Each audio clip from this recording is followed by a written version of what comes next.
এগুলো পৃথিবীর সবচেয়ে অদ্ভুত স্মার্টফোন, যা দেখে বিজ্ঞানীরাও পাগল হয়ে গেছে। 1 নম্বরে মোটো রেজার রেলেবল।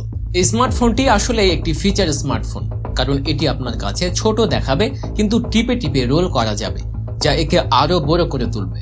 মোটোরোলার তৈরি এই ফোনটিতে অনেক অনন্য বৈশিষ্ট্য রয়েছে, যার মধ্যে সবচেয়ে অনন্য বৈশিষ্ট্য হলো এর রোল যোগ্যতা। এটি রোল করে পেছনে যায় এবং টিপে টিপে লম্বাও হয়, যা দেখতে মজাদার।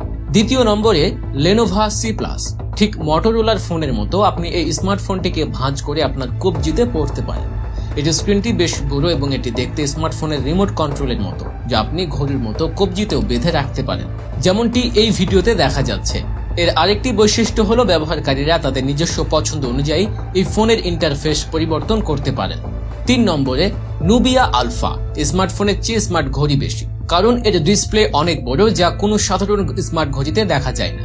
অনেকের সমস্ত বৈশিষ্ট্য একটি স্মার্টফোনের মতো, কেউ কেউ এটিকে রিস্ট ফোনও বলে থাকেন, কারণ এটি কবজিতে পরেই পরিচালনা করা হয়।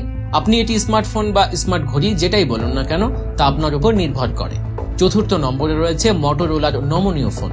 এটি মোটোরোলার একটি ধারণা ভিত্তিক ফোন, যার বিষয়ে মোটোরোলা বহু বছর ধরে কথা বলে আসছে। অবশেষে এখন এই ফোনটি বাজারে এসেছে। আমি আপনাকে বলি, এটি এমন একটি ফোন যা আপনি আপনার কবজিতে পড়তে পারবেন। এটি সম্পূর্ণভাবে মোড়ানো যায়, যা দেখে আমি নিজেও বুঝতে পারছি না কোম্পানি কিভাবে এতে ব্যাটারি স্থাপন করবে। বর্তমানে এটি চালু হয়নি, তবে এই ফোনটি কিছু বিশেষ লোকের কাছে পৌঁছেছে, যা দেখে বলা যায় এটি ভবিষ্যতের স্মার্টফোন। 5 নম্বর জেনকোর কলম।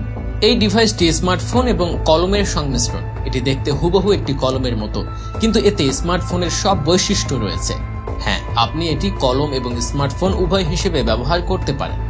এটি লেখার সময় অনেক সুবিধা দেয়, অর্থাৎ এটি এক ধরনের স্মার্ট কলম, যা দিয়ে আপনি এমন অনেক কাজ করতে পারেন যে একটি সাধারণ কলম দিয়ে অসম্ভব, কারণ এটি রেকর্ডিংও করে। এছাড়াও এটি দিয়ে আরো অনেক স্মার্ট কাজ করা সম্ভব। 6 নম্বর কলা। যারা কলা পছন্দ করেন তারাও এই ফোনটি পছন্দ করবেন, কারণ প্রথম নজরে আপনি বুঝতেই পারবেন না যে এটি একটি ফোন। এটি দেখতে পুরোপুরি একটি কলার মতো। যাই হোক, এটি পুরোপুরি স্মার্টফোনের মতো কাজ করে না। আপনি কেবল ব্লুটুথের মাধ্যমে সংযোগ করলে এতে কল এবং মিউজিক উপভোগ করতে পারবেন। তবে হ্যাঁ, এটি দেখে অবশ্যই মানুষের মুখে হাসি ফোটে। 7 নম্বর রানসিবল ফোন। এটি দেখে আপনি নিশ্চয়ই ভাবছেন এটি মোটেও ফোনের মতো দেখাচ্ছে না, কিন্তু এটি একটি ফোন। হ্যাঁ, কম্পাসের মতো এই সোনালী ডিভাইসটিকে মোনম কোম্পানি একটি অ্যান্টি স্মার্টফোন বলেছে। আপনি এই সোনালী ফোনের হার্ডওয়্যার ও কাস্টমাইজ করতে পারেন, এবং এতে 2.5 ইঞ্চির সোনালী ডিসপ্লে রয়েছে।